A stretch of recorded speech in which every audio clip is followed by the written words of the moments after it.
ये कहानी है एक बजडल फौज की जो अखलाकियात से बिल्कुल आरी थी और खुद को रियासत समझ बैठी थी। इस यजीदी फौज ने अपनी ही अवाम को सिर्फ हक मांगने की जुर्रत करने पर गोलियों से भून डाला। पिछली सदी का किस्सा है। इस दुनिया के नक्शे पर एक नया मुल्क उभरा। आजादी के फौरन बाद ही उस पर एक किराए की फौज ने कब्जा कर लिया।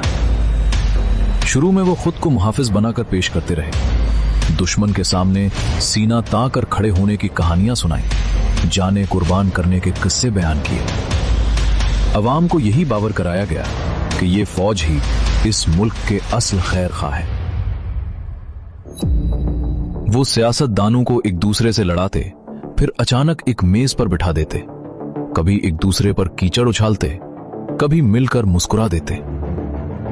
अवाम हर बार यही समझते कि असल मसला तो सियासतदान है। मिंबरों से इन्हीं के हक में दुआएं मांगी जाती, उलमा ने इनके लिए शहादत के फतवे दे दिए, मीडिया इनके कसीदे पढ़ता रहा, अदालतों पर दबाव डालकर फैसले अपने हक में करवाए जाते, और जो भी इनके खिलाफ आवाज उठाता उसे फौरन गद्दार करार दे दिया जाता।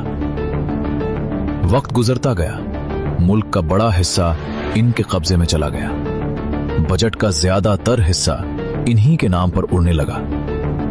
अवाम महंगाई और गुर्बत की आग में जलती रही। आम सिपाही से लेकर आली उहदेदार तक खुद को रियासत समझने लगे। कानून इनके ताबा हो गया, इंसाफ एक मजाक बनकर रह गया। अवाम कंफ्यूजन में मुब्तला थी, हर तरफ उनका राज था। जो फौज के खिलाफ बोलता सब उसके खिलाफ खड़े हो जाते। सच और झूठ का फर्क मिटता जा रहा था। फिर इन्हीं तारीख हालात में एक नौजवान खड़ा हुआ। वो उस कौम का असल राजा था। वो कौम का हीरो बनकर उभरा। राजा ने कौम को एक फलाही रियासत बनाने के लिए अपनी पूरी जिंदगी वक्फ कर दी थी।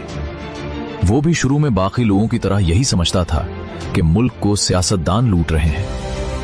उसने अवाम को उन सियासतदानों के खिलाफ खड़ा करना शुरू किया। उनकी हकीकत सामने लाने लगी। लोग उसके गिर्द जमा होने लगे।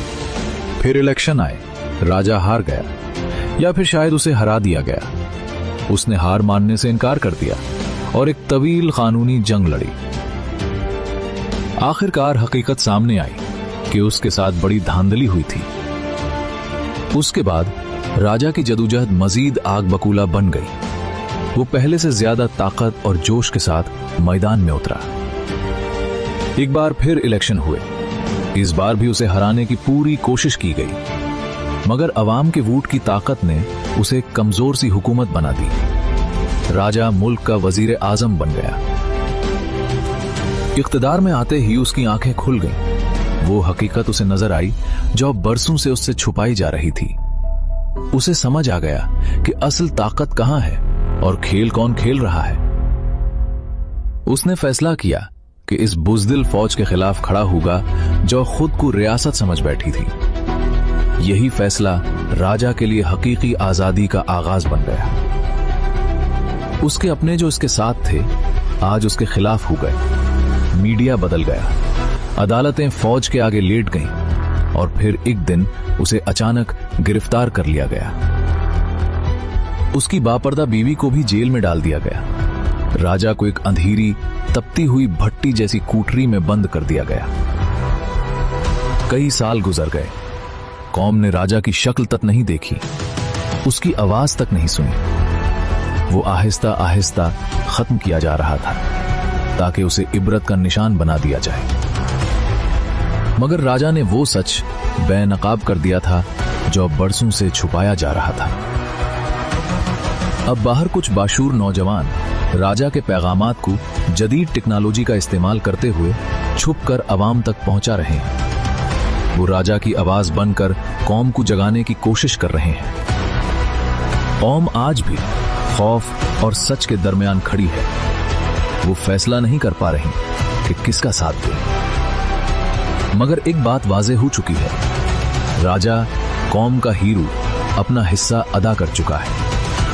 उसने इस यजीदी निजाम को नंगा कर दिया है। अब कहानी का अगला मोड़ और फैसला अवाम के हाथ में है।